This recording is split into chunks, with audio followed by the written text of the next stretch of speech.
with. Okay, that should be going.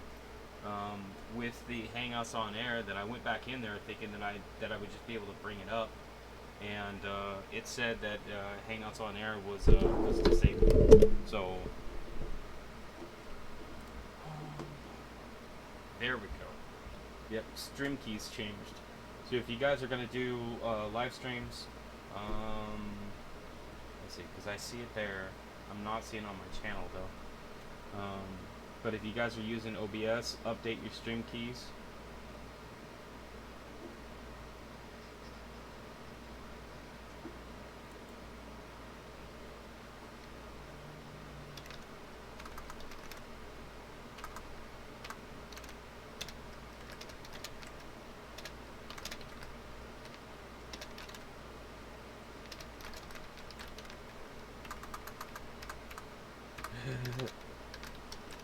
Well, at least, yeah, we got some emails coming in. It says that I'm live, but I am not seeing anything on my watch page.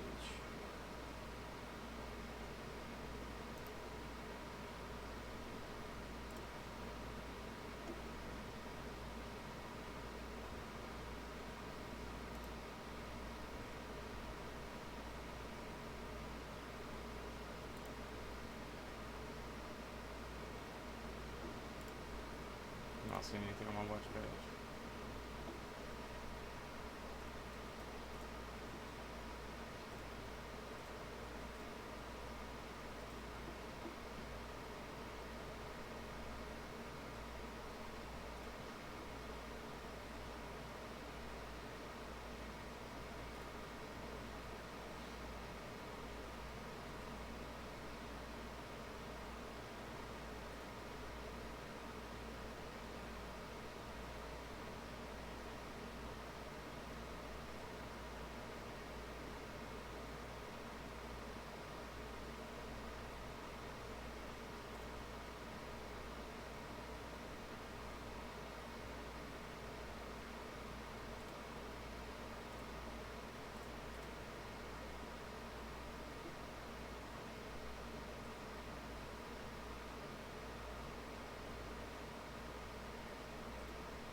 Ah, there.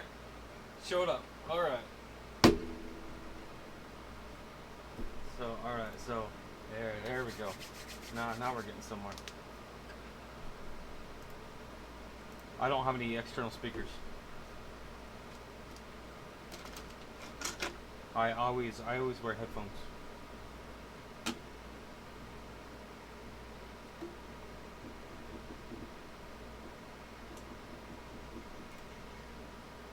Okay, so that right there.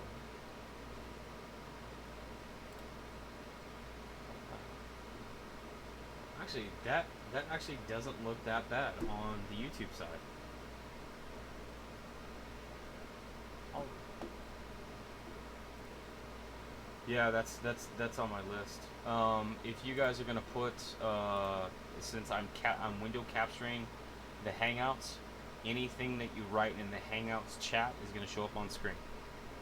So keep that in mind.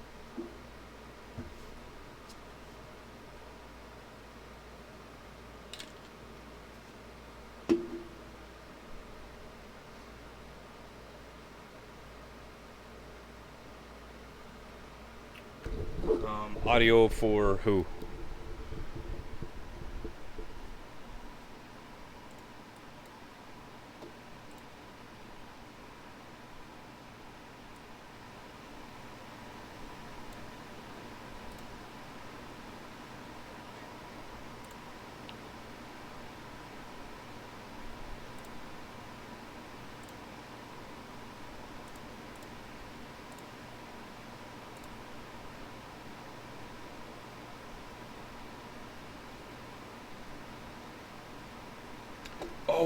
Oh, okay. Give me 1 second. So, Frank says that he hears just me. Okay, so this is one of the things that I was thinking about. So, I'm going to do this. Okay, All right. Frank, tell me if you can hear the other people talking. Basically, what I had to do is I had to add an audio output capture so that the audio that would be coming from the window would then be captured. So tell me, is that Hey, Frank, say something if you can hear me. Can you hear me?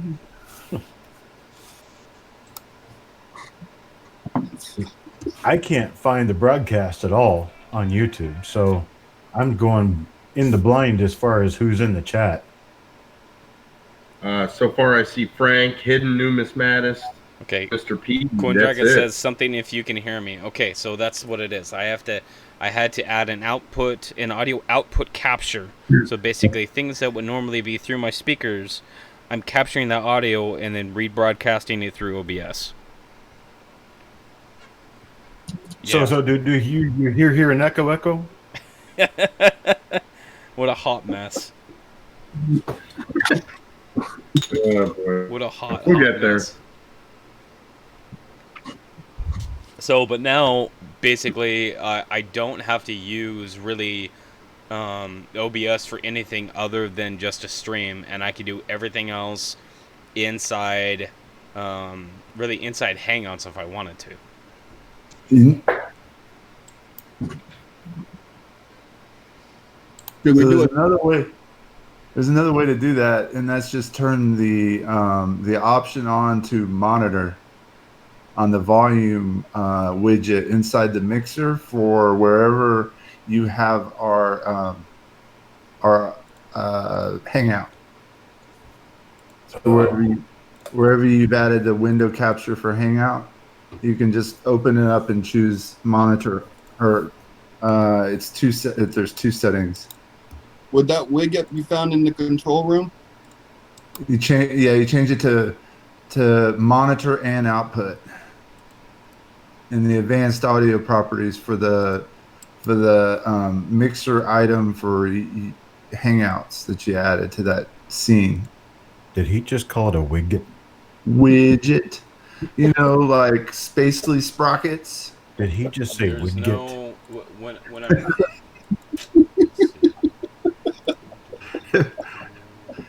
You damned Okies. Widget. with a Widget. window capture, there's no audio associated to it. No audio Yeah, function exactly. associated to the window. Yeah. That's all right. We can worry about it later, man. If everybody can hear you, then you're fine. All right. Yeah, can everybody hear me? That's the important part.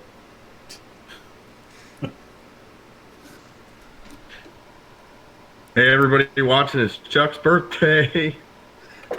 Happy Bear with birthday. me. Yay, yay, yay. Yeah. 51 years ago on this day. And that's the way it was. Okay. Frank's saying he can hear us all now. Awesome. Ah, good. I still don't know where the broadcast is, so I can't find the people. I have no idea who's there. I don't know who I'm talking to. I posted the link again. It should be on the screen, Aha. on your Hangout screen. I see. That was clever. Must be another widget thing. It must have been. A wigger. What's a wigger? Okay, well, so you can't read my screen in my glasses. I'm taking my glasses off.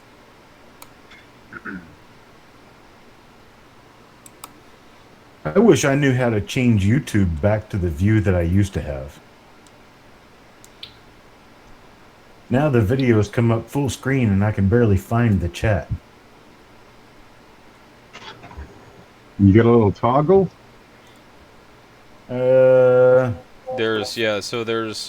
There's mini player, there's theater mode, and then there's full screen as far as in the video options when you're on the YouTube watch page for the video itself. Oh wait, I think I might have found it. Let's see, that's mini player. I don't want that. How do I change away from that? Okay. I don't want mini player. Default view? Hey, there we go. Default view. That works. Hey, Hey, I Paula can got see on. everybody. Paula got on. She's in Carson City. From Carson City, Nevada. The home of the old mint.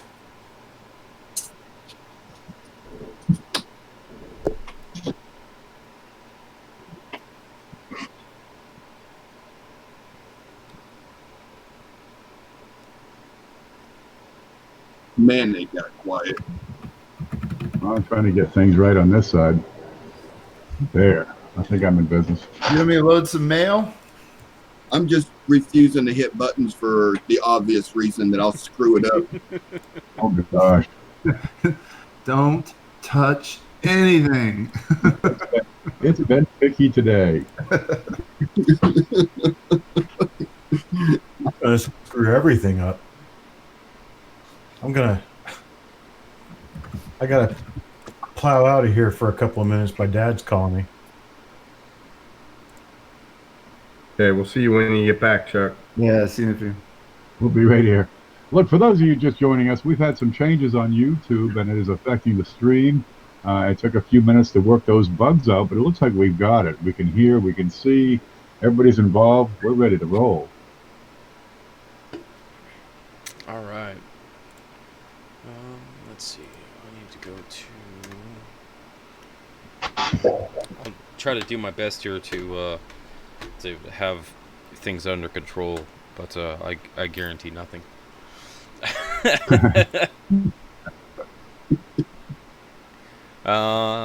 Yeah. So basically, what I'm doing is I am porting a window capture of the Google Hangouts through OBS is what I'm doing. So it's dirty. I'll call it that. It's not very clean, but it's gonna work for now. Oh, how's the resolution? Are we losing resolution on that? The resolution that I see on my other computer on the watch page, actually, it doesn't look that bad. Like, it looks like what pretty much a normal Hangouts, other than it's a little bit condensed. Just because I have my like my logo and stuff on the left side.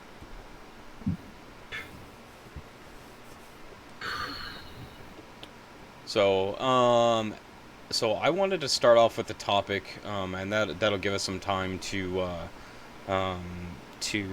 get some pictures from the emails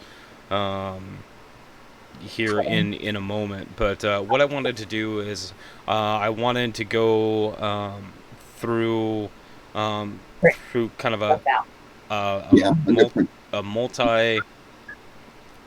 multi-layered question for each of the panel members. And that question is what steps led you specifically to what your focus is right now? So, and like, if you can trace it to a if you can trace it to specific steps that led you to the point that you're at now, on whatever your focus item is. And then the second part of that is, if something happened to your focus item of whatever you're focusing on right now, what's your number two? What's your backup? What's your go-to that would keep you active in the hobby, and why is that your backup item? So I'm gonna start, just because I guess it'll be easier. So the steps that specifically led me to my focus item. My focus item right now is by far the Flying Eagles. What led me, the steps that specifically led me to the Flying Eagles is really just the history. Going back, the history of the small sense, going back to the first small sense. Prior to that was the large sense. And just all of the things that led up to the point with the design, and the actual mintage of the Flying Eagles, and for really the history and the design is really kept like I just stuck to it. Like it was the coolest thing that I had seen on a on a coin. Minus like the Morgans, and they can see all those messages, by the way. Yeah. I know. That's why I was messing around. They can the older quote unquote classic design of like the Morgans and some of those older coins. There's so much art in those coins, and that's why I stuck to Flying Eagles. And my backup of the Flying Eagles would be coin roll hunting. Coin roll hunting was what got me started into this hobby. And if something happened to the Flying Eagles and anything else that I'm working on right now, it's something that I could do easily. It's something that I could do cheaply, and I already know enough information to to keep me going.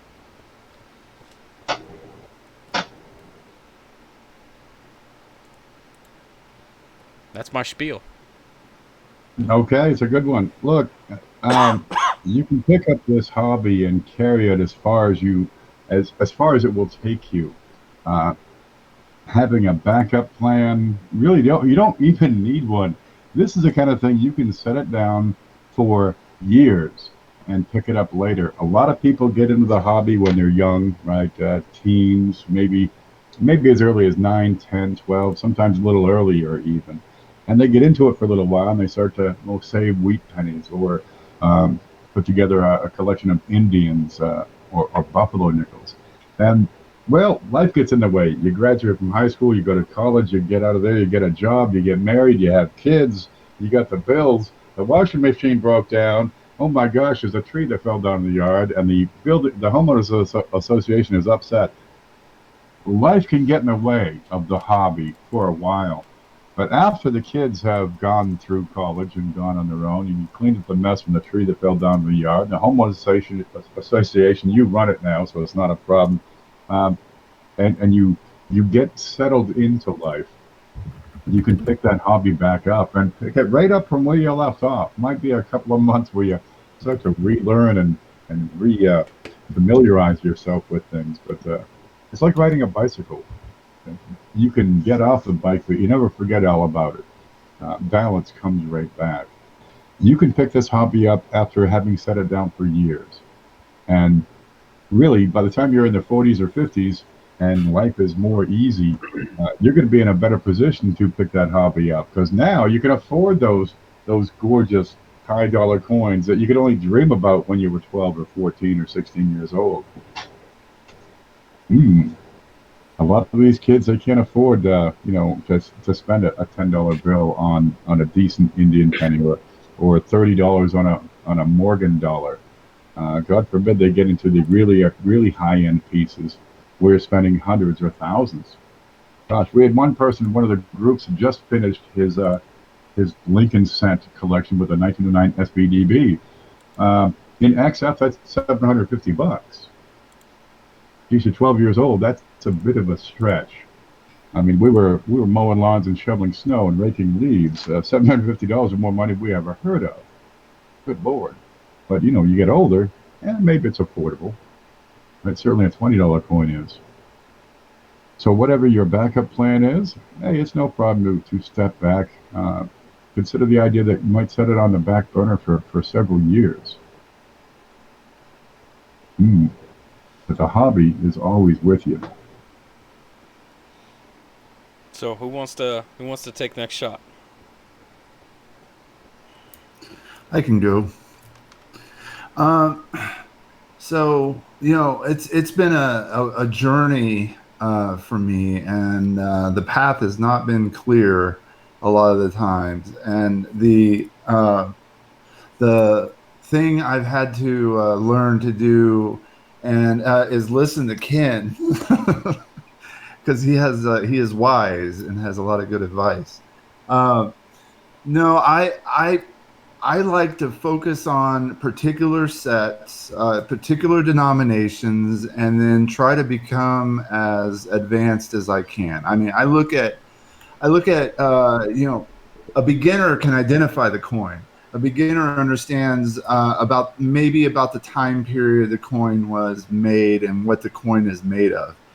Intermediate is understanding the different die varieties that were created, the coins that were made, and all the different varieties and errors that you can find on it. Putting together lists and having ways of working through the coins to figure out what things are. And then advanced is being able, somewhere between advanced and intermediate is cherry picking, finding those varieties where other people don't see it. And then advanced, I think, is understanding everything, I've been able to focus on things like the 2 cent series. Talk about nuance, identifying the different varieties and the die pairings and proofs and non-proofs and things like that. And then the same thing, I really, I've gotten to a point of collecting 2 cent pieces that I can't afford the next one. So what did I do? I set it down and I wait until I come across those wonderful 2 cent pieces at shows or whatnot that I can afford or I cherry pick. And now I'm learning, I've been learning about half dimes and barber dimes and all the seeded series and the cap busts. Just because I love silver, I love those series, and I think they're beautiful coins. So that's where I'm at. And now, and every day, you know what I do? I search pennies. I search half dollars. I search nickels. I search anything I can get my hands on, because all of it is good practice and all of it makes me better in all those things. So each day, it's not that I have like a specific, my focus is coin hunting. My focus is finding the most awesome coins I can find. And it's the thrill of the hunt for me. So I don't know how I would lose that ability to hunt for coins and find treasures. I suppose if that's my focus, if I were not able to use my arms and legs and speech, I don't know what I would do other than just look at coins. I don't know what I would do. I would still want coins. I would figure it out. I don't know. So that's how much I love coins. It's just part of my life, right? Down to the fundamentals of everything I do. So when did you start collecting, Shay? Well, I would have to say that I've had collections for 40 years. But when did I actually start collecting coins was in 2017 when I watched my first coin-op video on this is the treasure you can find in your change. And I discovered Ken, and I discovered some books, and I read, and there I went off and deep dive, man. Never looked back. Check the Deep Kool-Aid. dive. Drink deep of spring water. I just happen to have a lot of computer skills. I've been doing computers since I was 7, and I got an Apple IIe computer. And my whole life has been about computers and quality assurance. So this fit really nicely into being able, I've been telling people the difference between things and how they don't work or do work all my life. And now I'm in coins, so I can pretty quickly determine that this thing is not like that thing. I think that's helped me a lot. Yeah, he said Apple IIe. It's interesting that Shay mentioned the computers. He must have grew up in a household that was a little bit well off, because I only had the Commodore 64. But it's interesting because I've only been doing this for about 20 months now, and my first focus was I just did roll hunting. I just wanted to see if I could enjoy the hobby and get into it in a depth that it needs to be taken care of.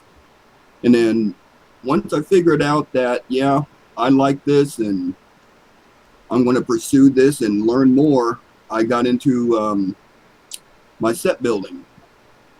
And that is my number one focus is my set building. And I got 15 books behind me that I've been working on for about a year now. And I just try to do a little bit each time that I can and just try to fill some holes. And it's been really therapeutic. When I'm not set building, because I just can't go out and just get coins for a set every day and hope I could fill a hole, I resort back to roll hunting. I learned so much opening up a roll and looking at that coin and going, well, what's wrong with this? Well, let me look on the internet. Let me get on Variety Vista or Wexler's and see if they got something that matches it. Erroref.com. Let's see what they have to say about big die gouges. So set building is number one for me. It's going to be a process. It's going to take years to complete because I'm trying to do high-end sets and not just put a coin in there to fill a hole. And then I always resort back to the roll hunting.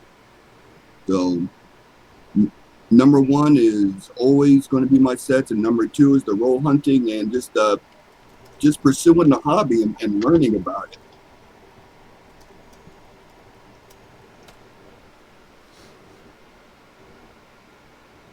Who's next? And good silence. And Chris needs to turn on his mic. He looks like he's talking. I got it. I forgot I turned it off. You guys have to bear with me tonight. I'm a little under the weather. That's why I had the mic off, because I'm coughing. I got a cold. It moved into my eye. My eye's bothering me. But it's funny. Like, coin collecting is somewhat of an addiction, isn't it?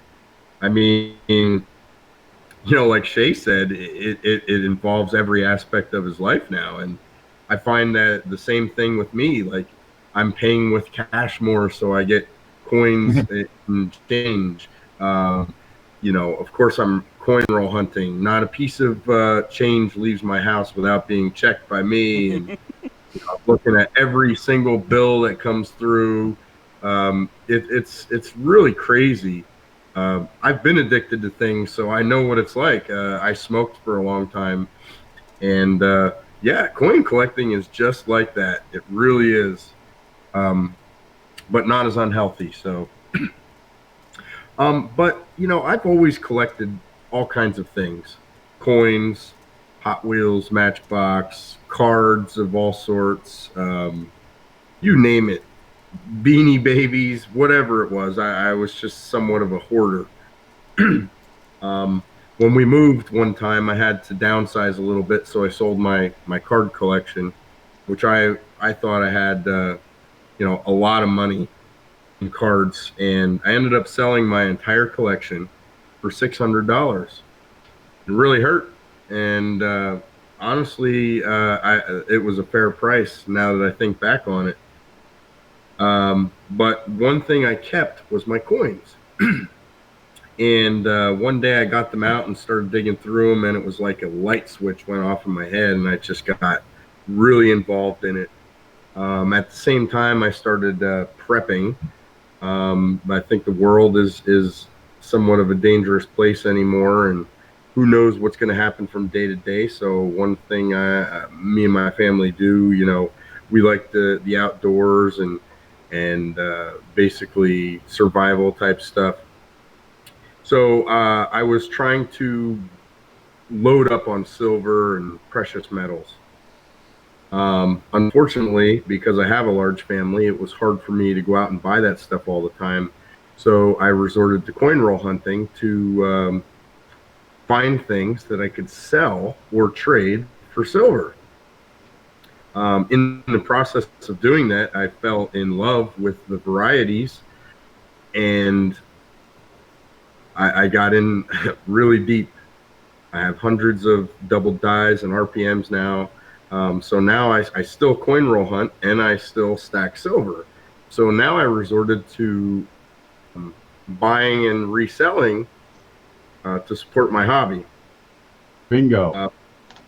Yeah, because I just can't go out and put large sums of money out to support my hobby. So I have to do what I have to do because it is an addiction, and I can't stop building my sets. As Blues talked about, you know, I got, just like everybody else, I got, geez, probably 30 books I'm trying to fill right now. I don't really have a focus. My focus is trying to get everything that I don't currently have.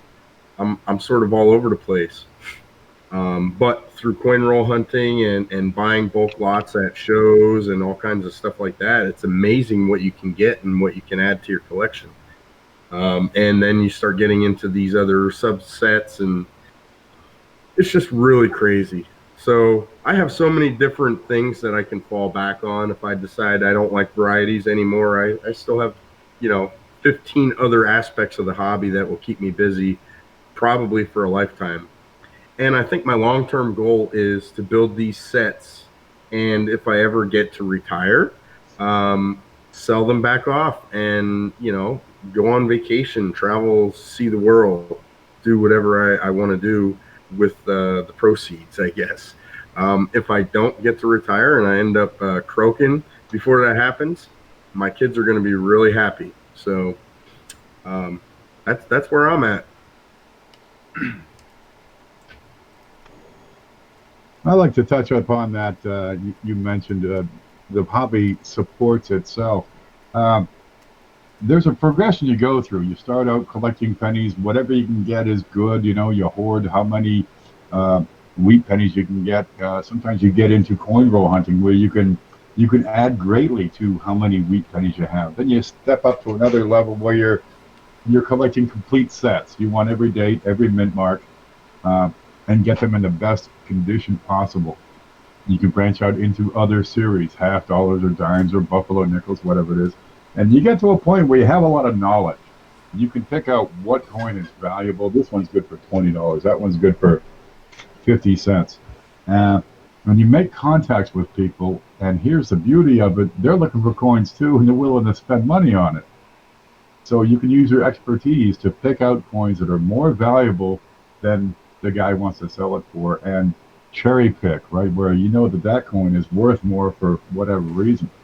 And you can sell them and trade them and support the hobby that way. It's self-supporting. If you want to do, your hobby is archery, that's it's kind of hard to make money on that. You can get involved in competitions. You're going to be pretty darn good. But here, we can buy these coins and resell them, and oftentimes make enough money that we can keep a couple of those coins for ourselves. And the hobby is self-perpetuating that way. As you get deeper into it, you can actually make a living doing this, believe it or not, or even just supplement your income. There's nothing wrong with that. I'm at a point right now, if the house were taken away by a tornado tomorrow, everything, all of it, I can get my ID back. That's easy enough. I can get another truck. I think the big one might actually survive a tornado. But with a limited amount of money, I could quickly build a collection of die varieties just by going through gold coins, and then use those die varieties to party myself into a better collection. It's kind of neat that way. You're able to weather a storm. So how far do you want to take the hobby? It will be its own fail-safe, its own fallback position. You only see a Hemi-PV. I can't help you there, Reverend. Just focus on the best parts. But the neat thing about this hobby is the deeper you go with it, the more opportunity it presents. Me, I spend a lot of time just talking about the hobby. I'm at a point where I like to teach people about the hobby. I've got just about every coin there is. Let's start showing other people what's going on and how they can benefit from it. How they can, develop a fail-safe of their own. A lot of these guys, geez, you come up with a need for cash all of a sudden. You got to pay the mortgage right now because you ain't worked for 2 months after breaking your leg. Well, you get that collection. If it's valuable, yeah, it's something to fall back on. You can sell it off and pay your bills. That's the beauty of it. Even if it's just chump change that you're saving, if it's just circulated wheats, they're still worth face value, nothing else. But you'll learn where to market these things and get a fair price for it, and you know where to buy more coins at fair prices. And you can find those ones, those specimens that are worth far more than you paid. I'd love to have a cooking hobby where that pays my bills. But right now it just feeds my belly, and that's good enough too. Next.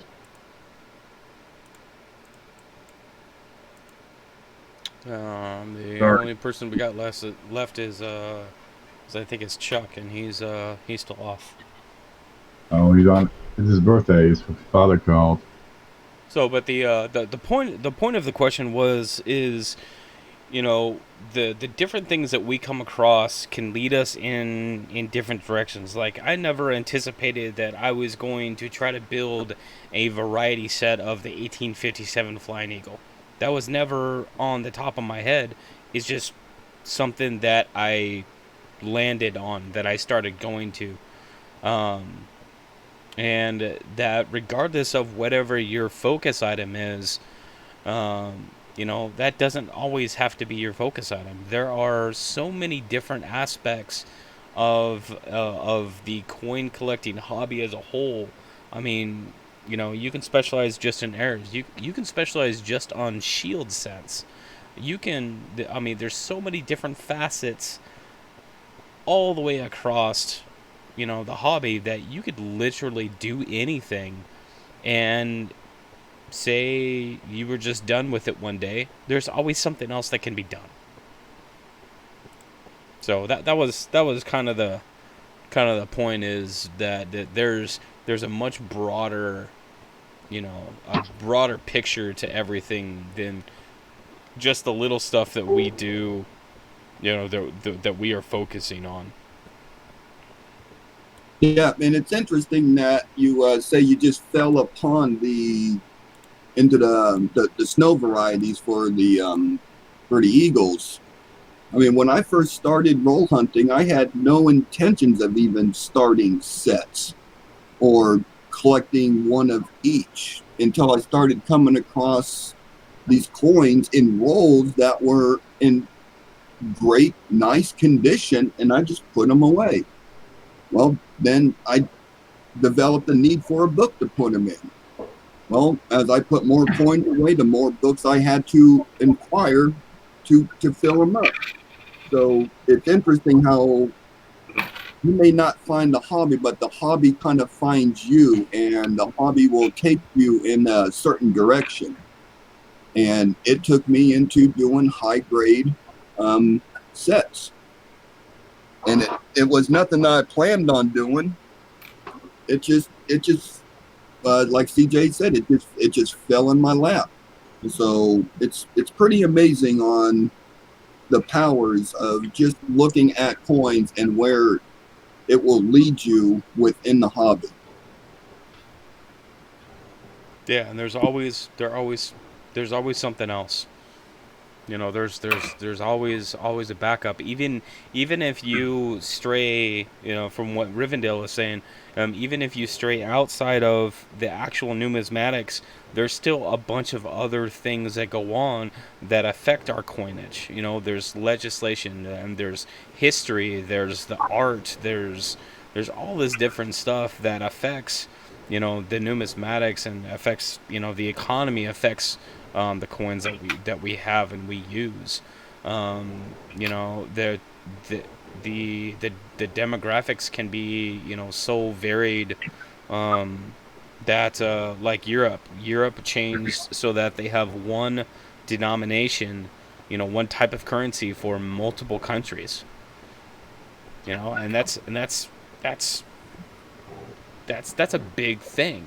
when you look at the history, there's all these different things that can affect it. So yeah, I like it. It's cool. It's there's an evolution to the hobby. yeah. You'll grow and change right along with your collection. What you like to collect, it's going to change, right? You'll be collecting something in 10 years or 20 years that you didn't even think you could possibly afford 10 years ago. It's when you started collecting, did you think you'd have the coins you have now? What you got? A dozen snow varieties? 8. That's starting to become a 8. That's pretty good. That's starting to become a showpiece quality collection. Just those pieces together. What'll you be doing 10 years from now? Still be looking for that Snow 7. It's out there and it's calling you. Oh man, maybe. Yeah. I had no idea that 3 years ago that I would be giving away hundreds of dollars of coins every single week. No idea. That just kind of grew on its own. That's a neat thing. If you haven't seen the big show, get in there. You can win some stuff. I had no idea that I would cover this table, that table, the hutch, that little stand there, that table, this cabinet, and just with coins, plus the stuff on the floor there, here, and over there. Sometimes it'll grow beyond your expectations for sure. All right. Okay. So I have one of the pictures up. I'm gonna try to figure out how to share it. Yeah, I'm sure this is gonna get ugly. This comes from Christopher W. Let's see if I can't jack this up.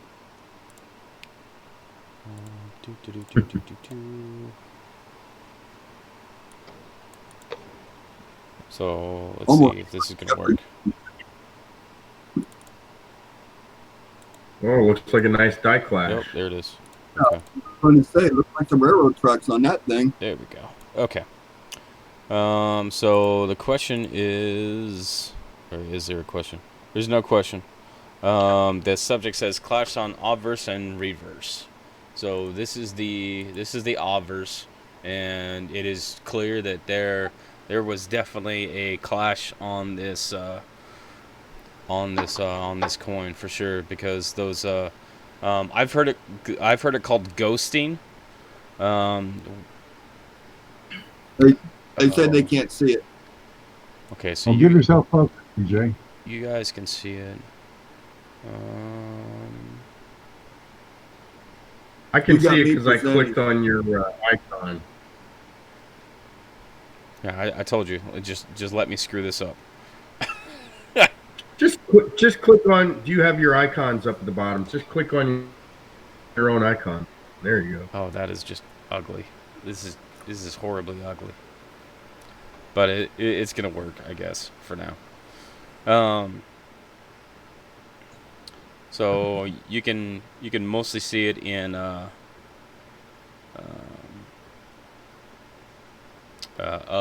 on the screen now. There's the vertical bars that go across the front. But I've always wondered though on something like this, like, wouldn't it mostly be something that is straight instead of being rotated? And why most of them seem like they're rotated?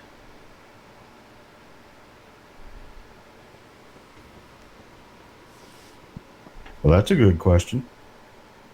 Because I have an 84 that has the clash across the front, and it's not straight. It's rotated like this. So I got in on this just a little late. Let me ask a question. If this is a clash, why are the marks showing on the neck, which is a higher relief area? That wouldn't normally show on a clash as far as I could tell.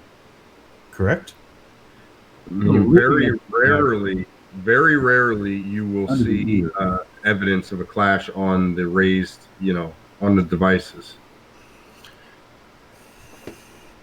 Is this coin round? See, that's another thing I was looking at, but I almost thought it was the angle of the photo. You think of like a broad strike? And kind of a little bit of cupping over on the right. Is this in the in mail? Yes. Okay, I can probably pull that up. That's Chris W's? Yes. Okay. Let's see. Okay, that's just a light playing with me. It does not appear to be out of shape over here. So, and I think I have the... Shot. This is the reverse. So the reverse you can see in bay 3 and 8 where the reverse clashes, because you can see his shoulder and then his chin over in bay 8. I think it's bay 8, right? Yeah. So, and that's one of the things that I know if I see the specific shapes in those bays, that would be a clash. So this would be the obverse of it. But I've always wondered if it was a true clash, then why is it rotated? Can we go back to the reverse image? Sure. Yeah, see what I'm seeing in bay 3 there, that's actually the Y upside down. And it's straight on there as it appears to me. That's probably the best view of it right there. You see just above the planter in bay 3. Keep going up further. Right up in there. That's basically a backwards upside down Y from the word liberty. Okay. If you go back to the obverse image, you'll see that Y is in a dark patch, which is in a bay area. Okay. There it's tilted, but on the reverse, it doesn't appear to be tilted. Not to me. It appears to be straight. Explain that one. Yeah, so that bears question as to it could perhaps be that the clash on the reverse didn't come from the clash on the obverse, and that they are more or less unrelated. That would be pretty interesting, wouldn't it? Yeah, So one of the dies was switched or that, yeah, and switched with one that was already used and clashed. right, which kind of unlikely, but possible. I mean, Also, what looks like, so you said that's unlikely, Chuck, but we find coins all the time with abrasion, right? So don't they take one out, they fix it? While they're fixing that, I would assume that, the presses don't stop, so they put one back in, right?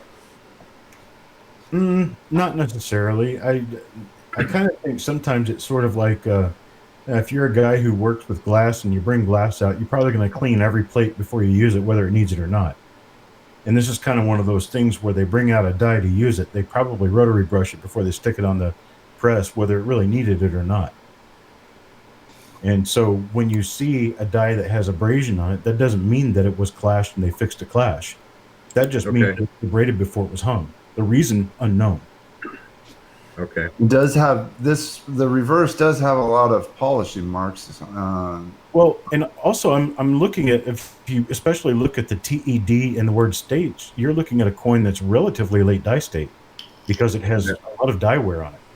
Yeah, there's some cracks at the bottom of Memorial there, and up there, like you said, ED. What I'm seeing appears to be a crack from the left side of the F of Av up to the rim at the top of the coin. That appears to be a It looks crack. like there's something going on right here too. Yeah, that's also a pretty decent size. Yeah, pretty decent size crack on both sides of the base of the memorial. Over here. So this looks like a really late die. Now, if you turn and look at the obverse, it looks like a much earlier die state.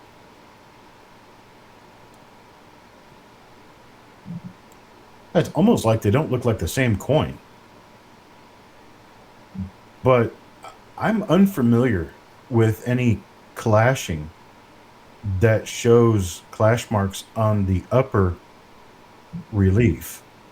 Now, a lot of the later Lincoln cents in the 2000s, the neck and the shoulder, the area above the shoulder, like the clavicle area, is actually a low relief area because of the way that they carved the design to spread the metal a little bit more evenly.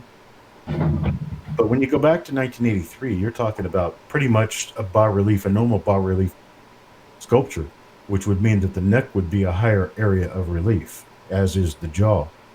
And you can see these marks on the neck and the jawline. I'm kind of wondering if this is a clash at all. Yeah, it does look a little funny with the clash marks in the neck. They appear to be the same depth and the width as in the fields.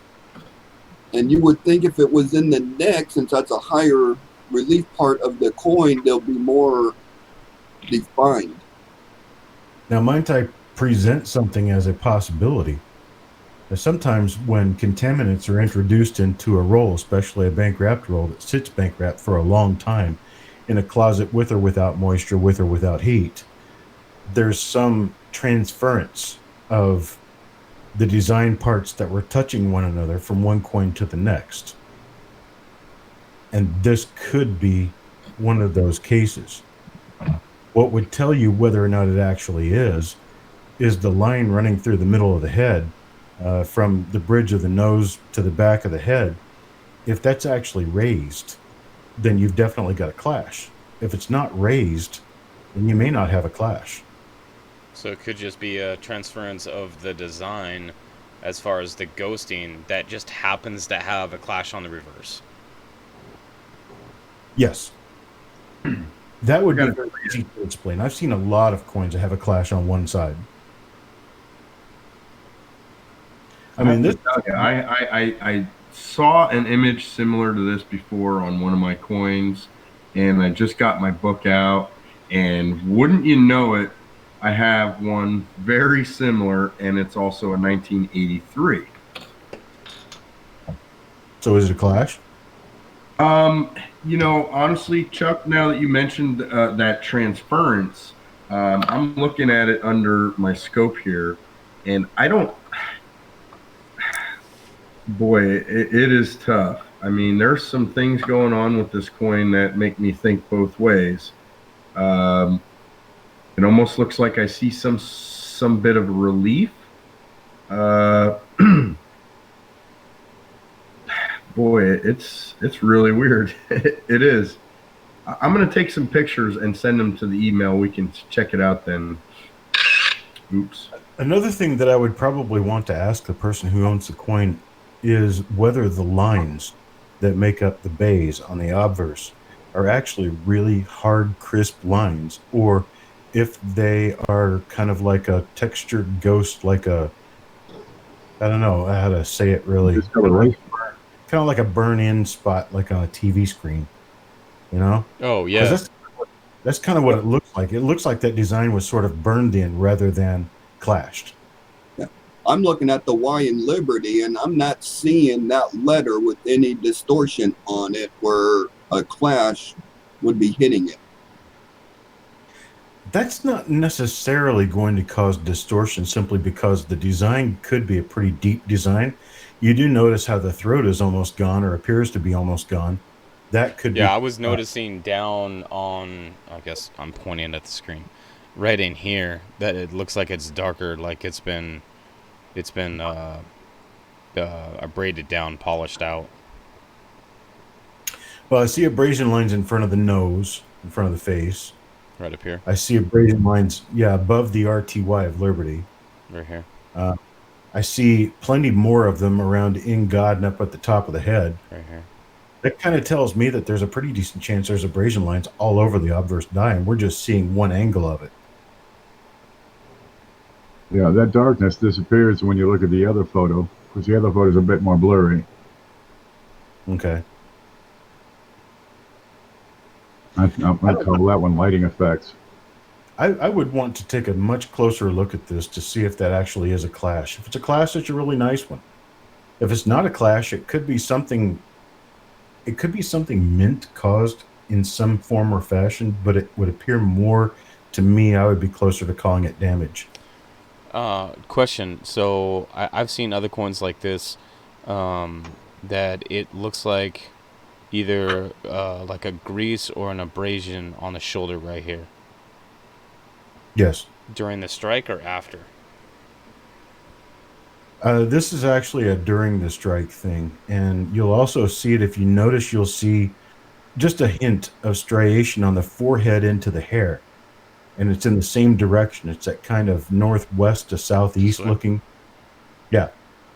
What that comes from is a slight weakness in the strike, and those are the highest areas of design. So if you don't get a complete and thorough strike, you're going to see that abrasion appearance Okay. in high areas. That's It's kind of almost like a model defect, and that's basically the. Well, I'm just going to say it this way. It may not sound right, but it's basically where the blink planchet is showing through, where it's not been struck up all the way. right. You'll especially notice that if you look on brand new coins, like straight out of a fresh roll, and you see those striation areas, you tilt the coin, the shine, the luster will actually be different. And it's because you're seeing the luster of the original blank and not the luster of the struck coin. Yeah, I'm noticing the ear on this looks like a weaker strike. The ear on 1982 through 1985, the 1982 small date, they're all the same design. And the ear and above the ear, where you would expect it to be a high relief area, is not necessarily quite so high relief. It's sort of in a cup, like a dish, with the hair all around it being higher. So the high reliefs are the top of the hair, the forehead, and the shoulder for Yes. the obverse. Yes. Okay. And then for the reverse, it's generally always the base of the stairs and the top of the building. And then the OF or the ESOF of states of. But that's only because that's directly opposite the shoulder.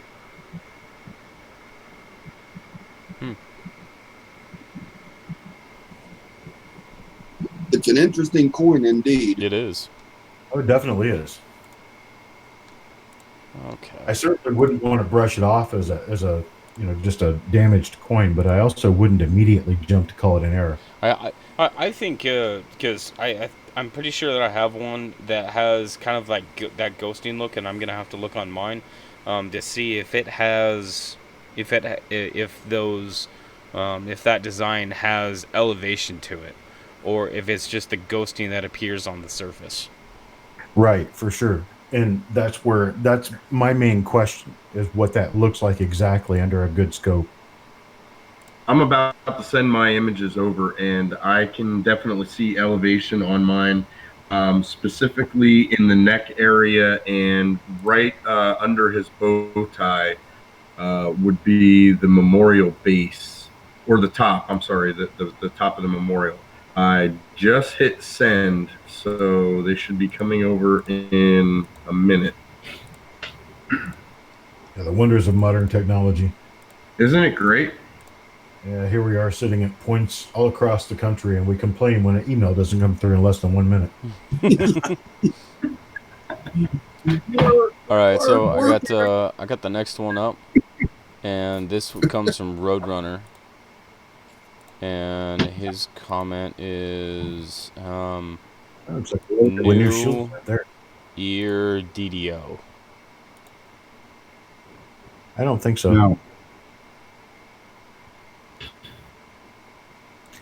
The reason I say that specifically is because if you look under the nose, you can see very, very similar appearance in the photo under the nose on that first photo. It has like an extra line of light running under it, and that's just because this person is using like a ring light or dual lights, and you can see it under the throat too. Is that Down that here. same thing under the Y of Liberty? Yeah. You're seeing the same light effect that makes it look doubled, but it really isn't.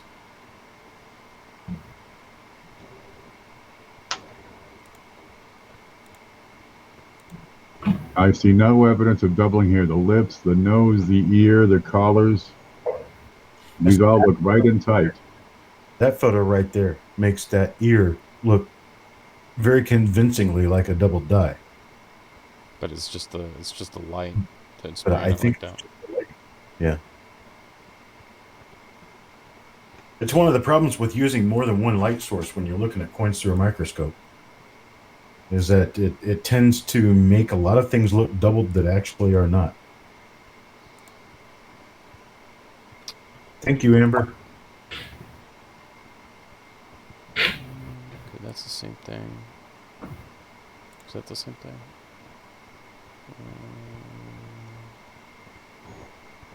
Yeah, it's the same thing. Christopher Rose sends eye candy. No, don't look at that one yet. Okay. Save that one for later. 83 Clash. Did you get the 83 Clash yet, though? Yeah, so I'm opening them. It'll be a moment. Okay. I just had a birthday. I'm way too young to be looking at coin porn. No eye candy here.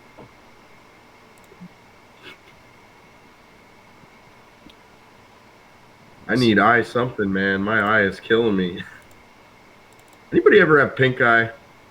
Yes, Does it itch? yes. Okay, then that's not what I have. Antihistamine. I've got Chris's coin up here. It's a 1983. You can see the clash, the shadows, the light, the dark, and it goes across the lower part of the throat. So it's a pretty strong clash. Now we got the lines at the bottom and barely at the top. Looks like it's a little bit uneven as far as the level. But these are definitely marks across the neck. They don't go all the way across the neck, just at the lowest points. Yeah. That's Look something. right below the bow tie as well. You'll see some depth there. Yeah. Yeah. I got a lot more depth down here beside the date than I do at the top of the head. Mhm. There is one thing that's definitely noticeable about this particular coin, though. Look at the Y in Liberty and how thin it is. Yeah. What Blues mentioned earlier with regard to it affecting the devices, this is what he's talking about. It's been polished down. Yeah, that the Y is almost non-existent here. But in the other coin, it was just as strong as everything else. What I find interesting about this one as well is you'll notice that the abrasion lines are more prominent in the darker areas. Now, I don't know if that's just some sort of weird anomaly or what, but it's. I just happened to notice that when I was taking my pictures. It's only And you have because the coin belongs to you. What's that? It's only because the coin belongs to you. Maybe. It's definitely not anything else. It only happens in Pennsylvania, you know? You know what? There's a lot of things that only happen in Pennsylvania. Hey, trust me, Florida's just like that. Only we have entire, like, Walmart people websites about the crap that happens in Florida. I'll bet you the St. Clair, Pennsylvania Walmart's on there quite a few times. How many astronauts have you had drive across state in diapers? Oh, God. Oh, God. You know, I got to tell you, there's this. I live right outside of a town called Hazleton, and it's a pretty bad town. So there's this car that I keep seeing. It's a white Honda Accord, and it was spray painted. I eat the bad word for butt, right? And on the other side of the car, it was spray painted the guy's phone number. And then there was a large phallus spray painted on the hood.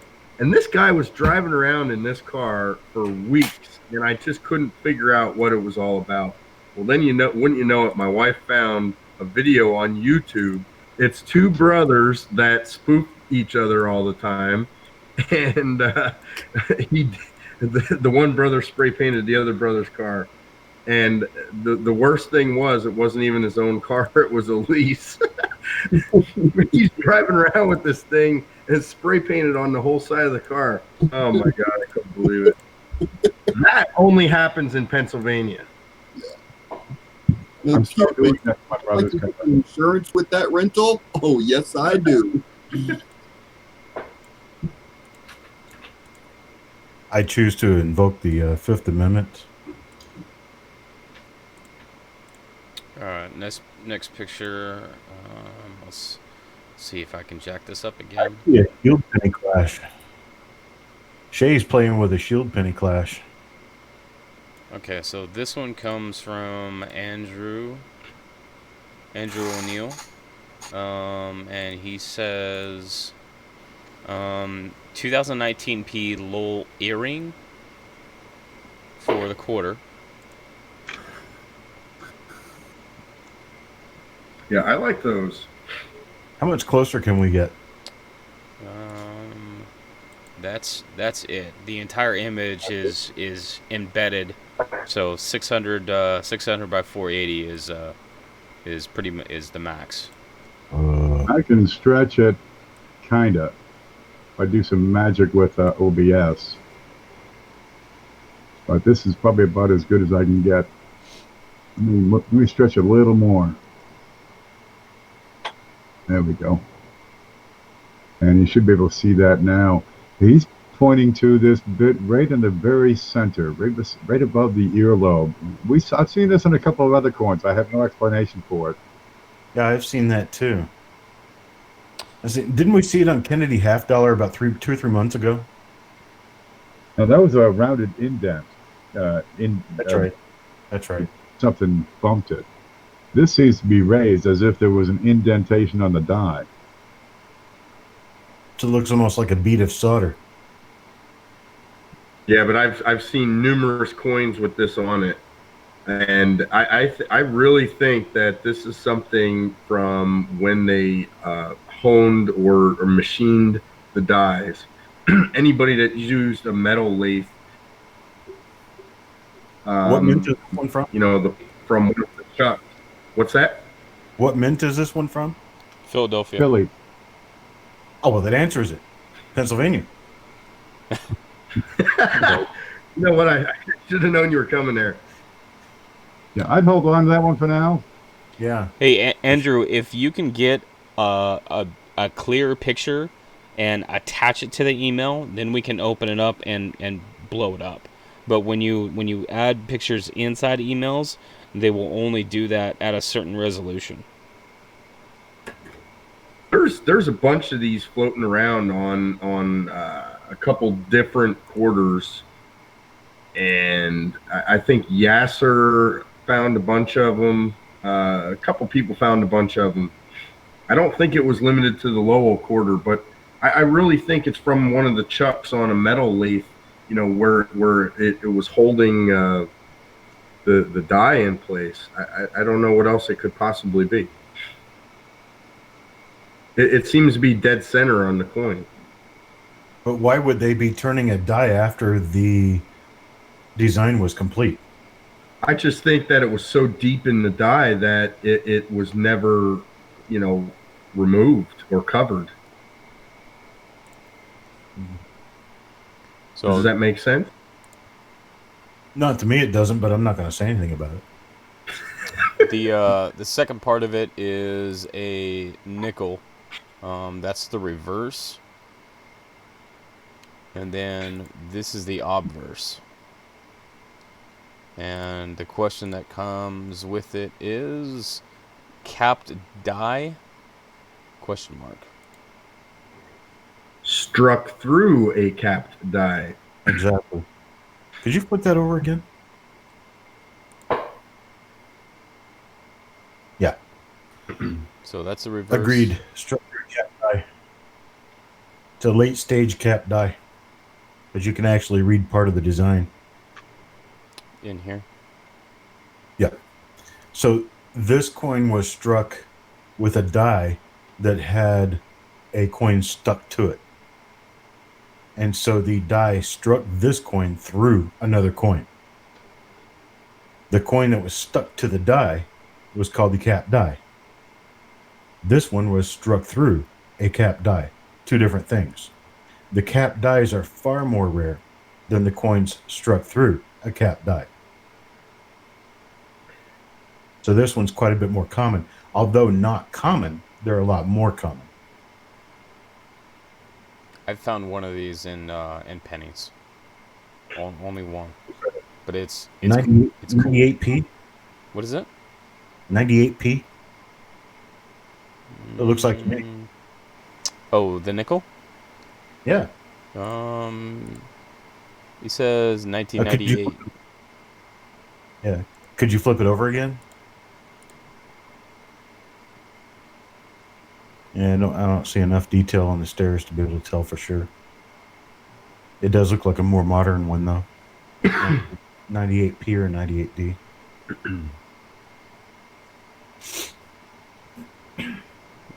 Knowing Pennsylvania, it probably came out of the Philadelphia. Yeah, Mint. Roadrunner says struck through Pennsylvania. Okay,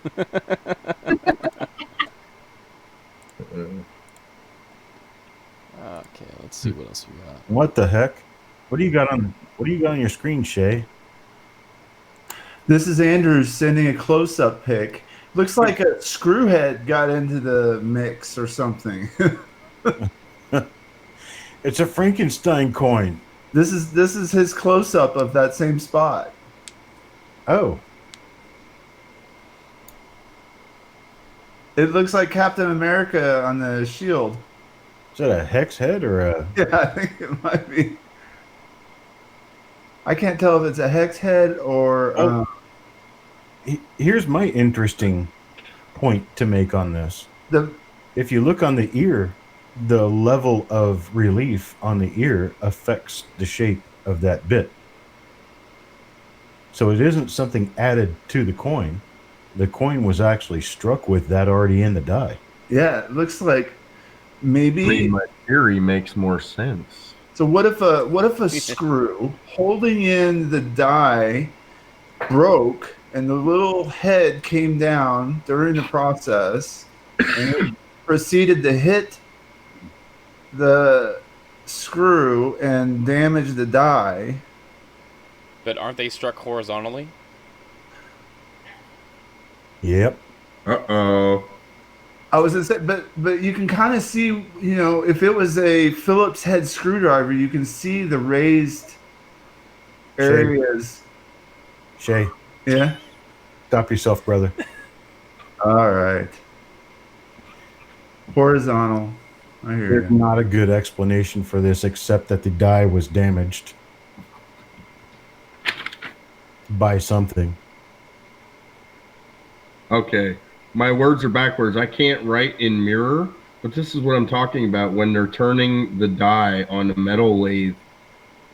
Those chucks on the end hold the metal piece in place.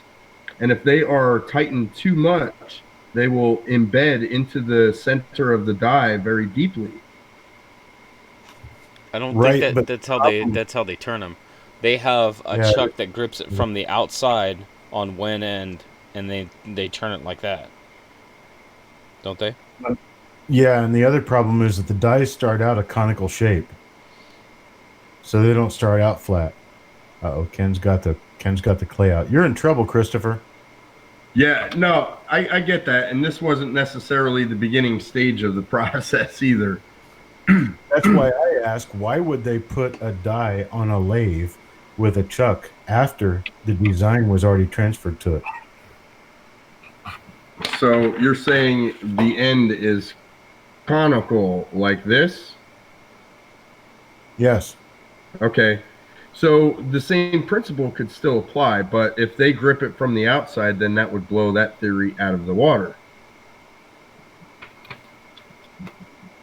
I'm simply thinking that there's something that damaged this die. Some sort of a tool or something they were using that damaged this die, that caused that bead appearance that minted into the coins, into the subsequent coins. It's obviously not a part of the design, so it's not like a double die or anything like that. And that's evidenced by the fact that the design, if you look at the back of the ear and how at this magnification, the back of the ear appears to be very soft, whereas this little bead has a very hard edge all the way around. So it's not part of the design. It's not part of what was intended in any shape or form. So this isn't hub doubling of any sort.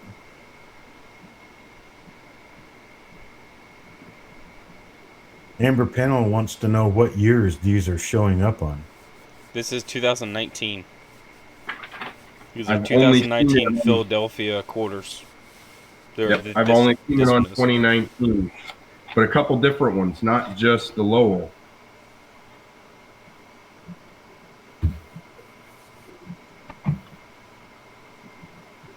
I don't know. To me, it's Philadelphia. They got earrings on. I mean, I don't really understand what the question is. Can we see a full coin image to determine whether or not this is directly in the center of the coin or not?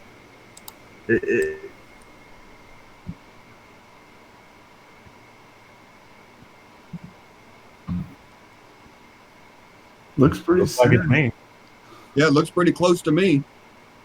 So, I mean, if it were just die damage, something got in there and damaged the die, the chances of it hitting directly in the center of that die would be, slim or not. Well, I Same as hitting remember, anywhere else. I remember That's- seeing these in other areas around the same spot, but not exact center. Because we've come across these a couple times now, right? I don't think this. Yeah. And like the last one, I thought was like in the front or closer towards the front of the ear. Because we had come up with we were wondering why it wasn't in the center.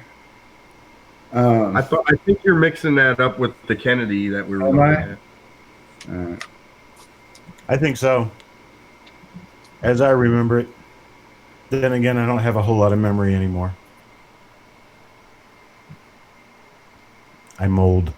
I've slept a lot of times since then, so. I don't sleep. It's overrated. All right.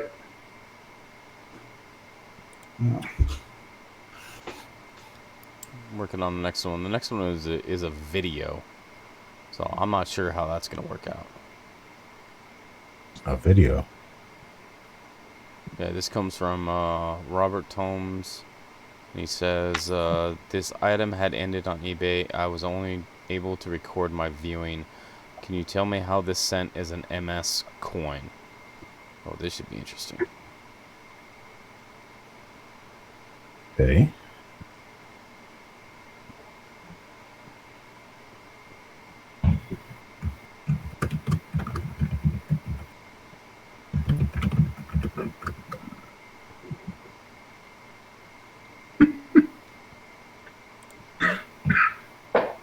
Okay, let's see how I can do this.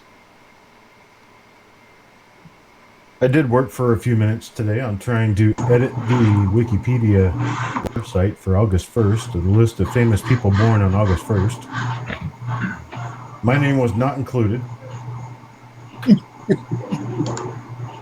But I was trying to add Robert Todd Lincoln because his name wasn't on there either. I think he was famous. His dad sure as heck was. That means he was famous by default. Well, but he was a politician too. Infamous or famous, they all are. In one way or another. They all do something. Good or bad. Or both.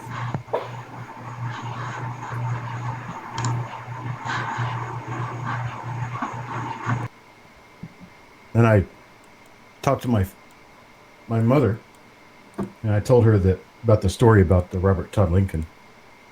And I said, yeah, nobody famous was born the same day as me other than Robert Todd Lincoln. Nobody famous anyway. And she comes back to me with Yves Saint Laurent. Abdullah of Saudi Arabia, and Herman Melville were all born on August 1st. And you guys aren't seeing that. Okay, well that's not gonna work. So I will just have to do it like this.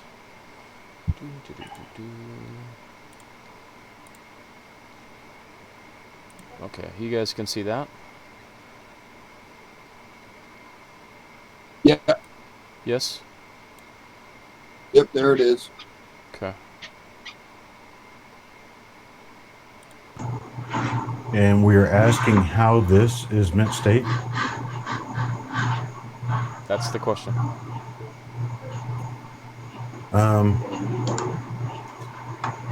This appears to be one of those satin.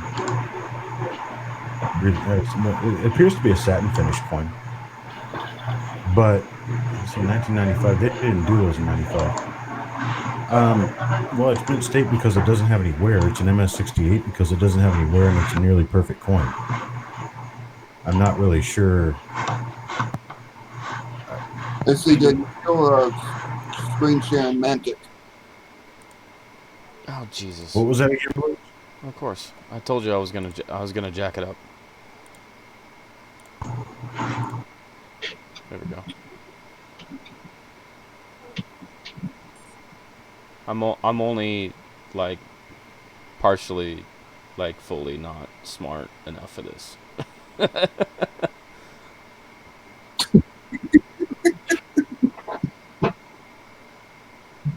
You're Yeah. smart enough to figure out my email. Yeah, luck. All luck. All right, folks, please stand by. It's August 1st. Google went down. We're fishing through this the best we can. It's So going to be a learning curve. it Yeah, it doesn't look like that there's anything. Like I guess I'm not sure what exactly the question is on this one. The question, as soon as my computer decides to figure out how to load. Can you tell me how this cent is an MS coin? Yeah, it's mint state. Anything out of pretty much out of right out of the mint is going to be on average an MS 64, 65 coin. So I guess I don't understand. I don't understand the question. I was she looking at my stuff anyway. There might be something on it that we're not able to see through the pictures that you're showing that makes the submitter question the integrity of it being a mint state. Well, I do see spots like between N and G, and above and around Liberty, spots in front of his nose and above the date.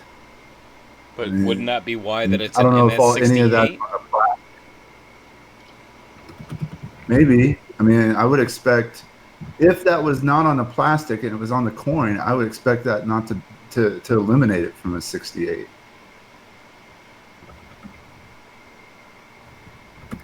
The rim doesn't look even going around it. Okay, Looks thicker on the left-hand side.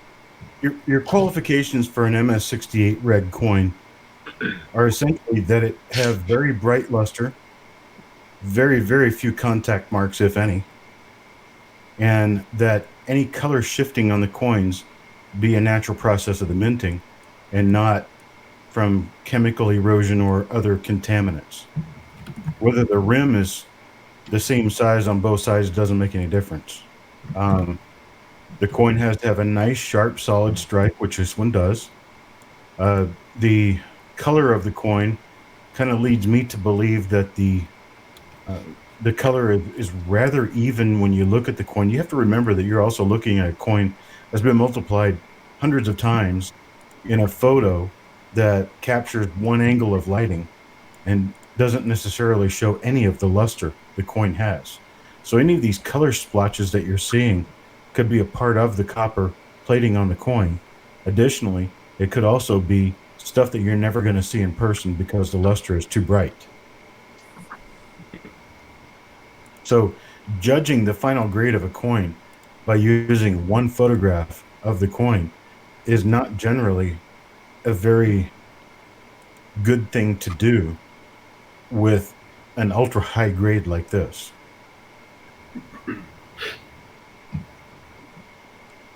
That's all I got to say about that. All right. Okay, so the next one comes from Art Ring. Let me see if I can get pictures up. Das Spots. Ken, you are muted.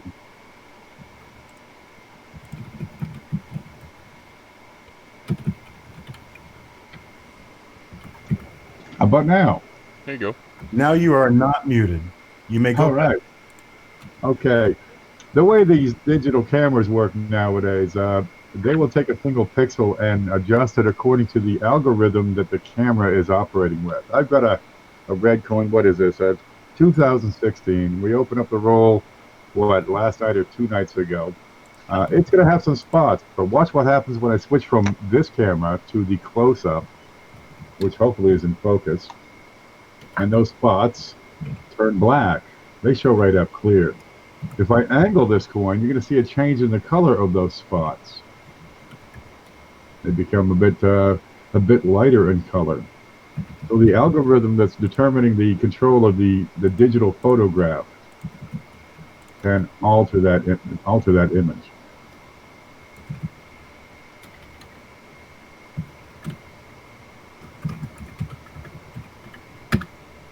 So if I change this so we don't get the brightness, they're not so bad. That one is up at 2 o'clock. A lot of these are pretty minor spots, but straight on, you can't miss them. The cameras will exacerbate the color.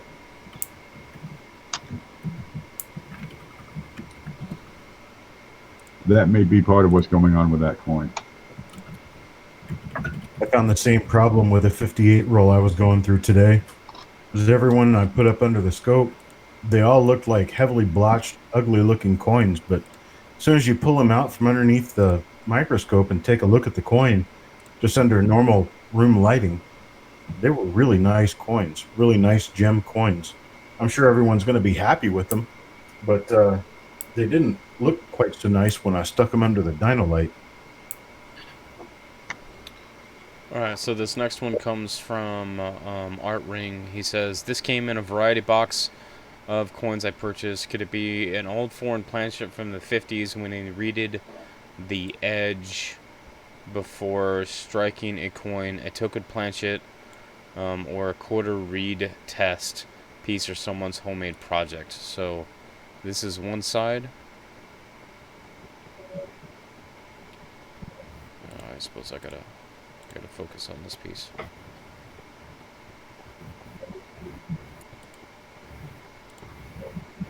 And then this is the other side.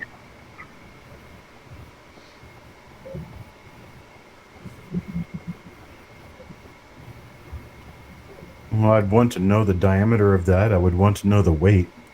And we have that. Okay. The diameter is 24.3. Weight is 6.4 grams.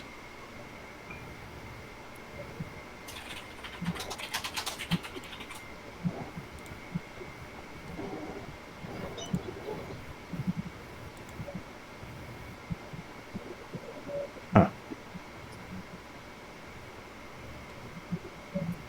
An unclad quarter?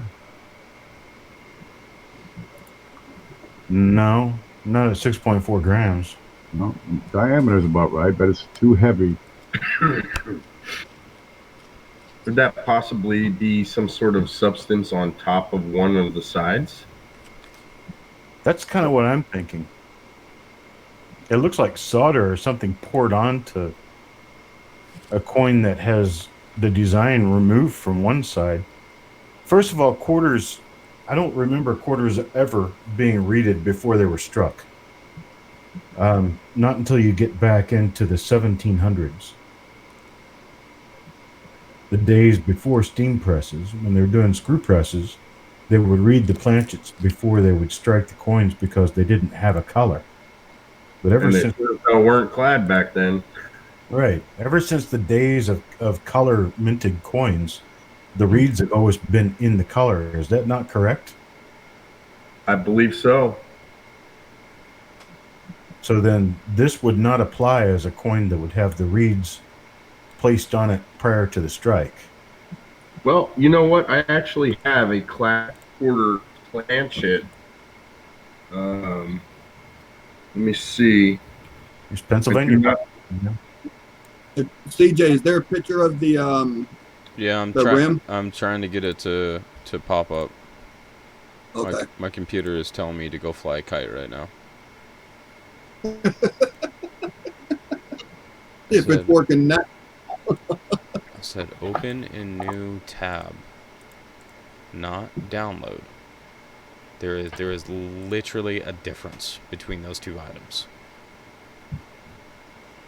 Okay, so we'll have to do it like.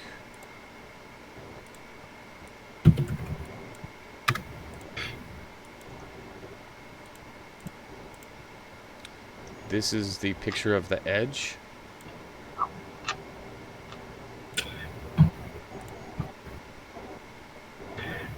Yeah, that was Chuck's right. I have a set of 3 planchets that I recently sold, a nickel, a quarter, and a dime, and neither the dime nor the quarter have reeds on the outer edge because they weren't struck. So, I mean, he's correct. This looks almost to me like it's a cast of some sort. Yeah, I see the little knurl. To the right side of the picture where the thumb, he's holding it on the thumb, it almost looks like some sort of seam or cast line. Yeah. And there's a reed missing on the left side. Yep. And the reeds are not perfectly even. Some of them are wider than others. Yep.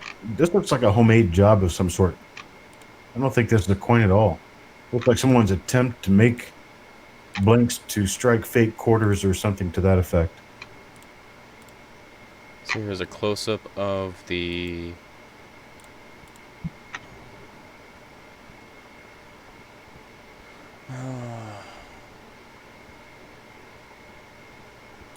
man, my computer can't handle this. Roadrunner is asking if it's maybe a Mexican planchet. But they're not reeded. I don't think, are they? I don't think any modern coins are pre-reeded.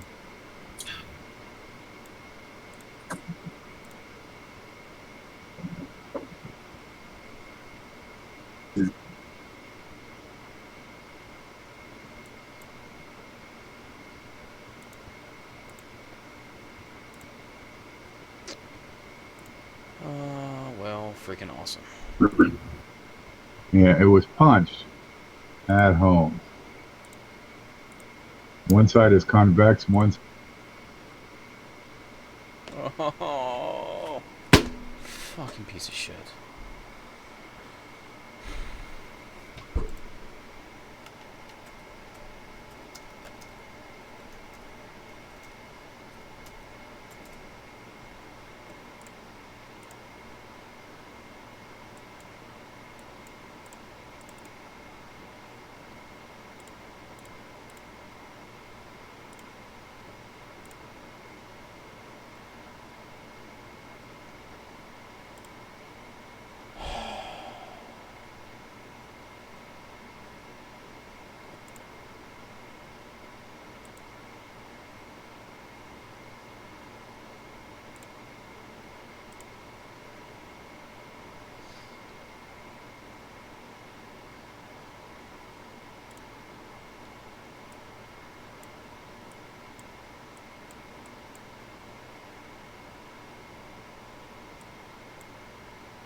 Okay, well that's gone. That's gone. And okay. So I'm gonna have to hide that. And that. Fuck, what a piece of shit.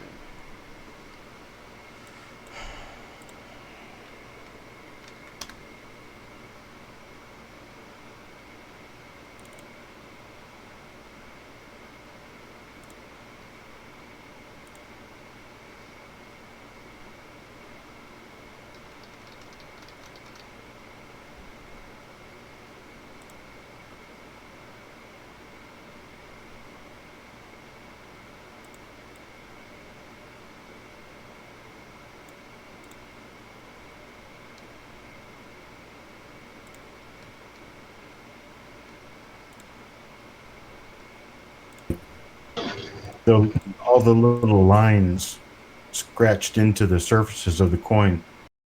What was the diameter? What, 21? 23, 23.4, exactly matched. And that, what's that the size of? I'm in the U.S. I go by inches. Oh, Quarter. specifically the bicentennial, but Well, the bicentennial quarter is the same size as all the others. And six grams. So that's going to be heavier than aluminum. Oh yeah.